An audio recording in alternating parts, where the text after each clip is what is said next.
an image that I think a lot of people have seen by this point in the day.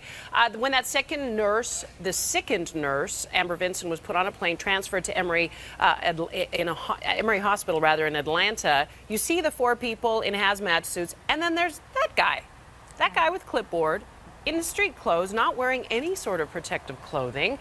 Is this concerning, Elizabeth? I think to the untrained eye, the optics of it are concerning when you see four people taking great caution in taking care of a patient who is in the yellow hazmat suit.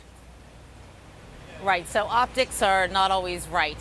We've reached out to Phoenix Air, the folks who were doing the transport. We haven't gotten a hold of them, but they did speak to ABC News, and they had a very reasonable explanation, which is that the guys in the suits have limited visibility, and so you want someone out there to give them verbal directions, not touch them, but to say, you know, move here or go here or do this. So he's a supervisor, according to ABC, and you can see that he's keeping his distance. So I know it might look a little bit funny, but he is, you know, at that distance, he's not going to, you know, he's not right near her. He's not in contact with her bodily fluids. I'm pleased to say that Clipboard Guy now has his own Twitter handle.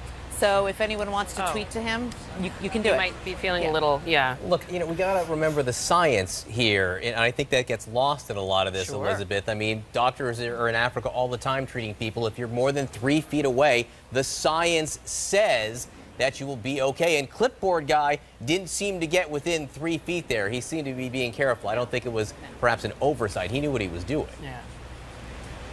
Right. I mean, I was certainly, when I was in Liberia, I spoke with Ebola patients, ones who were recovering and were well enough to talk. I was way more than 3 feet away. And I actually took a picture of it and tweeted it and got all sorts of responses like, oh my gosh, are you crazy? But it's not airborne. Their droplets are not going to fly 10 feet over to me. I think it's so important to keep the science in mind here.